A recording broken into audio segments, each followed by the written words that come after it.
여러분, 이번 시간에는 조선 사찰령이라고 하는 것을 주제로 말씀드리도록 하겠습니다.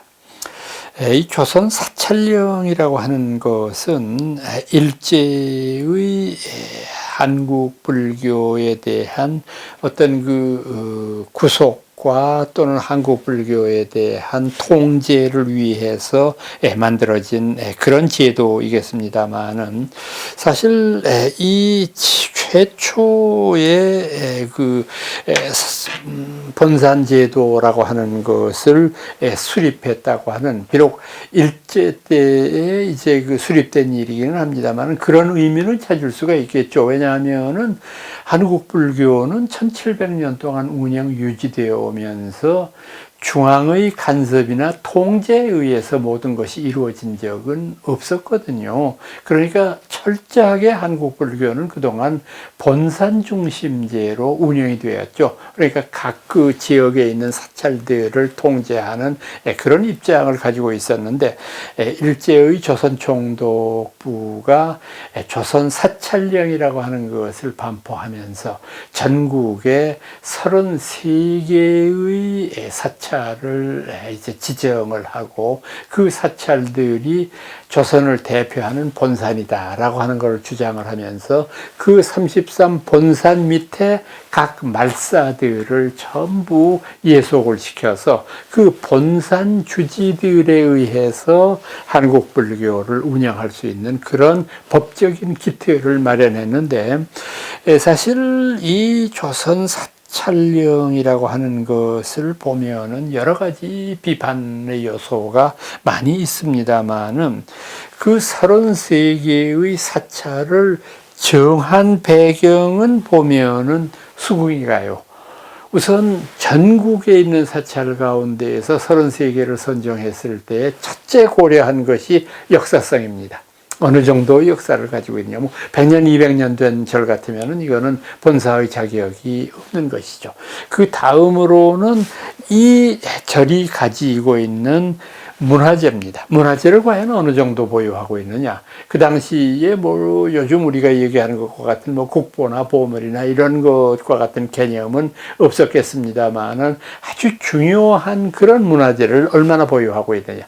세 번째, 그 절을 거쳐간 고승으로는 어떤 사람들이 있느냐. 그러니까 그 절의 사상성이죠. 그러니까 그 사상성을 따지게 되면 그 사찰의 특징이 드러나지 않습니까? 이를테면은 이 사찰이 선종 사찰이냐, 아니면 교종 중에서 화엄종 사찰이냐, 법화종 사찰이냐, 이런 것들을 다 따지는 것을 통해서 33개를 표본으로 정했다고 하는 점이죠. 그런 면에서는 상당히 잘못되긴 했어도 별로 이제 흠잡을 데는 없는 것이다라고 생각을 합니다만은, 문제는 이 본사의 주지 임면권이 조선 총독한테 있다는 겁니다.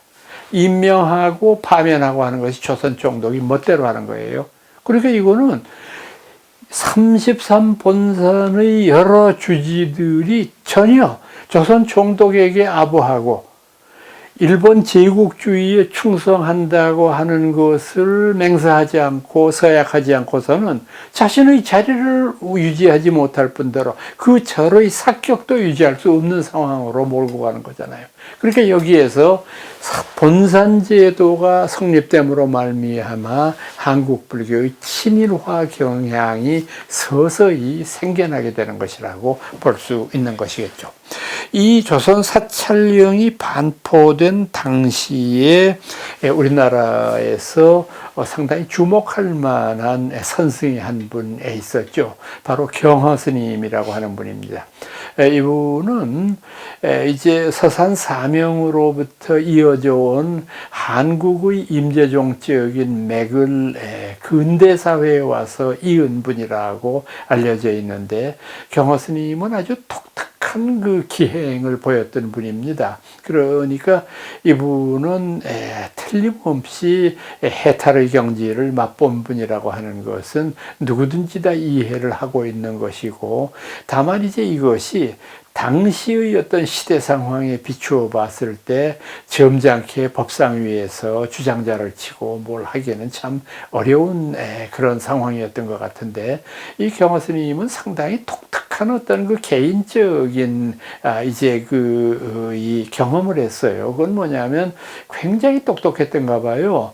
나이 22살에 대전에 있는 동학사에서 중강이 됐으니까요. 강사가 됐으니까 대단한 거죠. 그래서 뭐 많은 스님들이 이어른 강의를 듣고자 구름처럼 모여 있었는데 어느 날 이제 이분이 대전 시내에 볼 일이 있어서 갔다가 절로 다시 돌아오는데 해가 저물고 또 날씨가 굳어가지고 뭐 도저히 움직일 수도 없고 그래가지고 이제 지나오는 그 동학사에 들어가는 어구에 마을이 하나 있었는데 그 마을에 들어서 하룻밤 신세를 져야 되겠다 하고 이제 그 마을에 있는 시주집을 두들겼어요. 근데 그 시주집의 분위기가 좀 이상해요. 깜깜한 밤인데 뭘 자꾸 태우는 냄새가 나고 또 주변에서도 사람들의 아주 그 고요하고 적막하고 그때 한참 있다가 이제 그 집에 주인이 나오더니 아유 선생님 절대 저희 집에 오시면 안 됩니다. 왜요?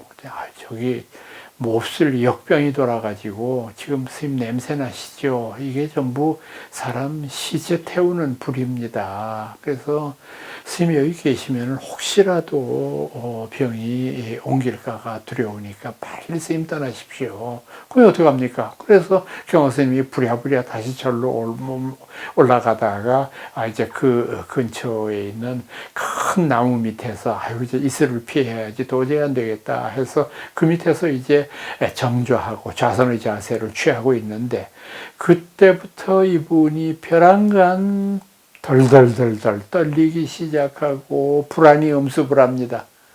평소에 강의할 때는 나고 죽는 게 똑같다. 청산유수처럼 말씀하셨던 분인데 벼랑간 무슨 나쁜 균이 내 목을 타고 어디로 흘러내려가는 것 같기도 하고 지금 당장 어디서 나를 죽음으로 이끄는 것 같기도 하고 뭐 불안해서 살 수가 없는 그 괴로운 2시간, 3시간을 보냈습니다. 그리고 난 다음에 절로 돌아와서 많은 모여있는 운집한 대중들한테 돌아가십시오.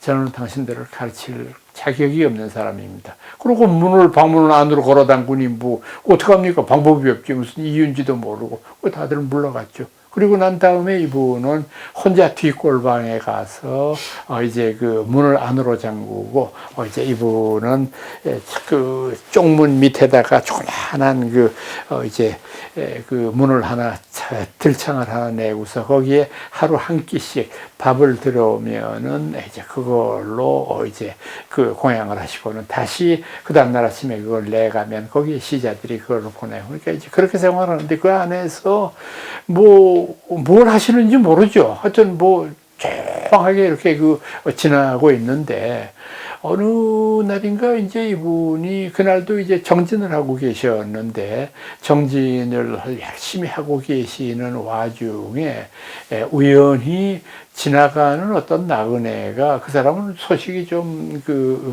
늦었는지 어린 시자를 붙잡고 말을 붙였어요. 여기 경허라는 큰 스님 계시다는데 좀 뵐 수 있을까요? 아유, 이 양반 아직 소식이 늦으시네. 우리 스님이 벼랑간 가르칠 수 없다고 그래서 강의를 안 하십니다. 그래요? 그러더니 이 양반이 그냥 자기 혼자 하는 말 같이 어린 사미 스님을 붙잡고 근데 스님 열심히 공부를 해야 하는 게 스님들이 해야 될 일인데 공부는 안 하고 이렇게 밥만 축 내고 있으면은 죽으면 스님들은 뭐 될 것 같아요?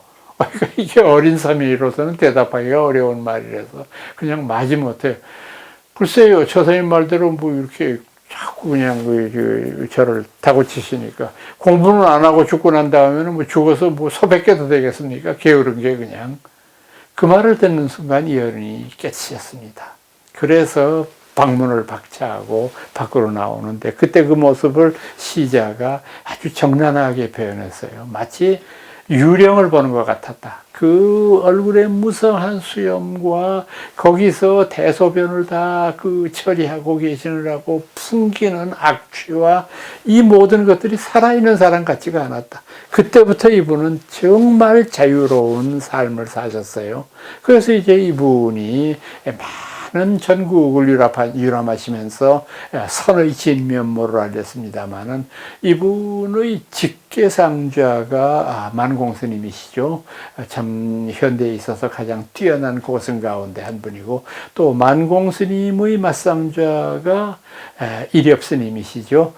한국 개화기의 가장 뛰어난 여성으로서 알려져 있던 그 이렵스님이 바로 이제 이분의 이제 그 손주상좌가 되는 셈이고요.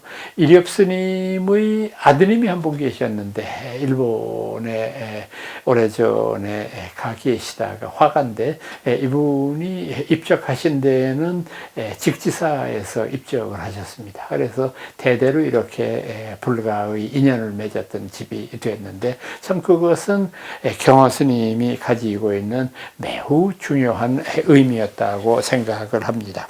또 이때 있었던 불교 학자로 또 한 사람만 더 소개를 해드리면은 퇴경 권상로라고 하는 분이 이 당시에 활동했던 불교 학자 가운데에는 가장 뛰어나고 훌륭한 업적을 남기셨던 분인데, 이를테면 이분이 쓴 책 가운데 조선 사찰 사료라고 하는 두 권의 책인데 굉장히 중요한 책입니다. 조선 사찰의 여러 자료들을 다 모은 것이고, 그 다음에 조선 불교사, 또 조선불교 월보라고 하는 월간지도 이어른이 창간을 하셨는데, 참 일제시대 때 활약했던 그런 위대한 불교학자로서 첫 손가락을 꼽힐 만한 그런 분이었습니다. 여러분 안녕히 계십시오.